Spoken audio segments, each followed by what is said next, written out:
Technology sure has changed a lot, and in turn, so has the way content is created, distributed, and consumed. With just a click of your mouse, you can gain access to movies, games, news, music, pretty much everything. It's come a long way since I was a kid, where I just had a CRT and a game console for all my entertainment, and game magazines were the only way to learn about what was going on in gaming. Then the internet happened and it all changed.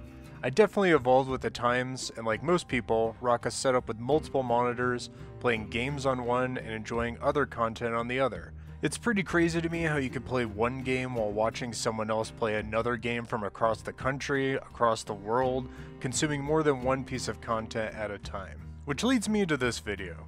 There have been several games that just go so well with other content. My friends and I call them podcast games.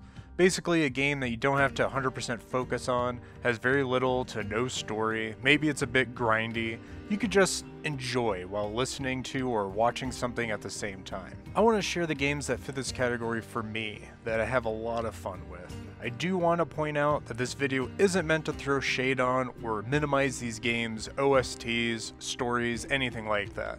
All these games are enjoyable without something going on in the background. These are just my personal favorite podcast games.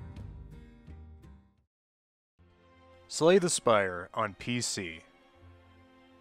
In this roguelike card strategy game, you take command of one of 4 heroes and traverse the spire. Every level has monsters to fight, treasures to unlock, and multiple strategies to master. The cards provided are random, so depending on what is being offered, your strategy will change with each run. You also receive permanent bonuses from defeating bosses and elite monsters to help strengthen your run. Now, I would suggest focusing on the game when you first start playing so you can actually learn it. But after a while, everything just becomes second nature and strategies start forming automatically in your head very easily. I love to just turn on my favorite music while playing this game and just get sucked in. I remember when I first got this game, Mega Ran's Black Materia Remake album just came out and I listened to it on repeat. There was something about mixing a hip-hop opera and Slay the Spire that was just so awesome. Luck Be a Landlord on PC. This is a roguelike slot machine strategy game. I know, it sounds weird, but it's actually pretty fun and entertaining. You need to use the slot machine to earn money to pay rent to your landlord. If you don't have enough money when the rent is due, it's game over. To achieve this, you need to add symbols on the machine as you play. The strategy comes in where certain symbols interact with each other to generate more money. There's miners that break ores, cats that drink milk, dwarves that chug booze, and much more. And you can unlock permanent bonuses each rent day to help you out. A big reason I like this game is that I love actual gambling in casinos.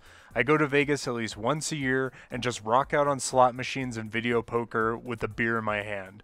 It is heaven to me. With this game, I noticed I watched a lot of streams on Twitch while playing it. Since there were so many opportunities to look away and chill out, the game is very low stress and I really enjoyed it. Ring of Pain on PC. Another roguelike strategy game. Gee, I wonder if there are certain games that I'm heavily drawn to. In this game, you kill monsters, collect treasures, and raise your stats with boosts and equipment to make it through a gauntlet of, well, pain. This game is probably the most difficult on this list, and I lose way more frequently. But I love the stat-based strategy in it, the weird off-the-wall nature of the game, and the monsters look super gross and cool. I definitely listen to a lot of metal or fast-paced music while playing this game. It seems to go hand in hand with all the L's I take. Fuck. Shit.